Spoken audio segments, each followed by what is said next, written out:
Em Mateus 22, 1-14, Jesus conta a parábola das bodas durante uma série de ensinamentos no templo, dirigidos a líderes religiosos e ao povo em geral. Nesta parábola, ele retrata o reino dos céus como uma festa de casamento organizada por um rei em honra de seu filho. Como em muitas tradições antigas, um casamento não era apenas uma ocasião de celebração familiar, mas um evento que envolvia toda a comunidade e carregava significados simbólicos, como alianças e promessas. O rei envia seus servos para chamar os convidados que já haviam sido previamente convidados. Em contextos antigos, os convites para festas reais eram feitos em duas etapas. Primeiro, era enviado um anúncio para informar sobre o evento, e, mais tarde, os servos eram enviados para avisar que tudo estava pronto. Esse segundo convite simboliza a chegada iminente do reino de Deus, o qual estava sendo anunciado por Jesus. Porém, os convidados rejeitam o convite de maneiras surpreendentes. Alguns simplesmente ignoram a chamada, retornando às suas vidas cotidianas, para seus campos e negócios. Essa atitude de indiferença revela a distração e a apatia espiritual de muitos diante do chamado divino. A resposta à graça de Deus, representada pela festa, não era prioridade para eles. Outros, no entanto, tomam uma atitude mais extrema, maltratam e até matam os servos que vieram entregar a mensagem. Esse comportamento violento simboliza rejeição e perseguição aos profetas de Deus, e, por extensão, ao próprio Cristo e seus seguidores.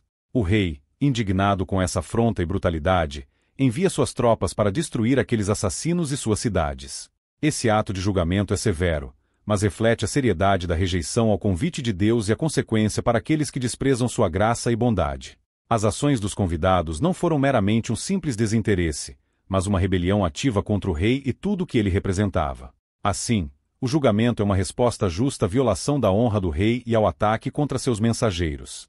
Então, o rei faz algo inesperado. Ele decide que o banquete ainda deve acontecer, mas com outros convidados.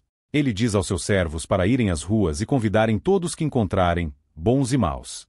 Isso é uma clara representação da abertura do reino de Deus para todos, não apenas para os dignos ou aqueles inicialmente escolhidos.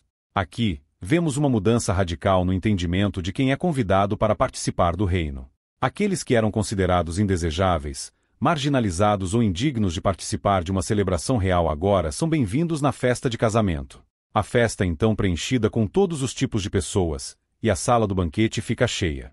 Esse ato de inclusão é uma poderosa imagem da graça de Deus, que se estende a todos, independentemente de sua condição ou história. O reino é oferecido a todos, tanto a bons quanto a maus, porque a misericórdia divina transcende qualquer critério humano de merecimento. No entanto, a historia não termina aqui.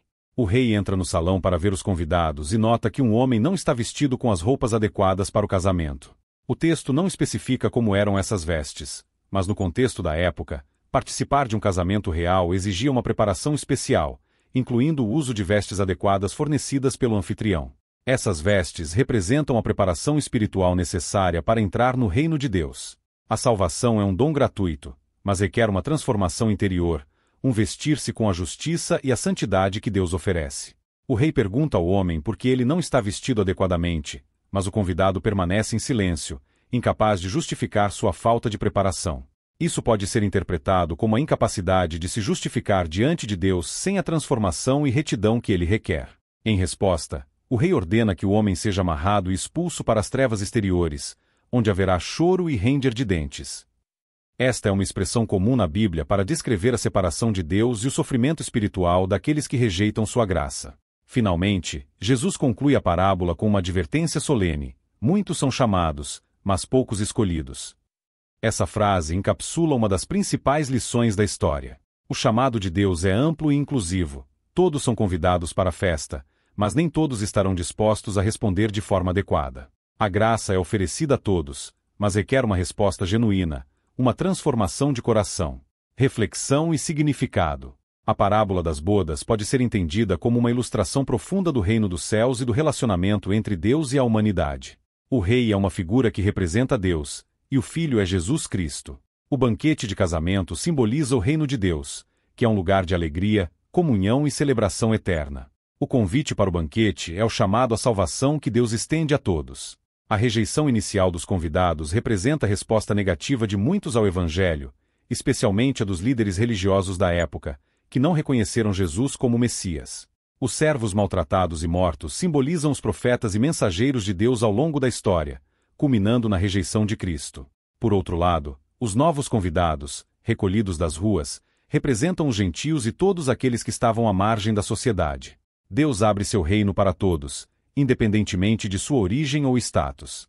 Contudo, a história também destaca a necessidade de preparação espiritual. O convidado sem as vestes adequadas nos lembra que, embora todos sejam chamados, é necessário estar vestido com a justiça de Cristo para entrar verdadeiramente no reino dos céus. Essa parábola nos desafia a refletir sobre como respondemos ao convite de Deus em nossas próprias vidas. Estamos distraídos com os afazeres diários ou respondemos com gratidão ao chamado para o banquete celestial? Estamos preparados espiritualmente, vestidos com a fé e a justiça que Deus nos oferece, ou estamos tentando entrar no reino pelas nossas próprias forças, sem a transformação que ele exige? Assim, a parábola das bodas nos ensina sobre a generosidade de Deus, a seriedade do seu chamado, e a necessidade de uma resposta autêntica e preparada para participar de sua festa eterna. Agradecemos por acompanhar os vídeos das parábolas da Palavra de Deus. Esperamos que tenha fortalecido sua fé na proteção divina e na vitória final sobre o mal, e continuem conosco enquanto exploramos mais revelações surpreendentes. Inscrevam-se no canal, curtam nossos vídeos e compartilhem com seus amigos e familiares e não percam o próximo vídeo. E que Deus continue a proteger e abençoar cada um de vocês.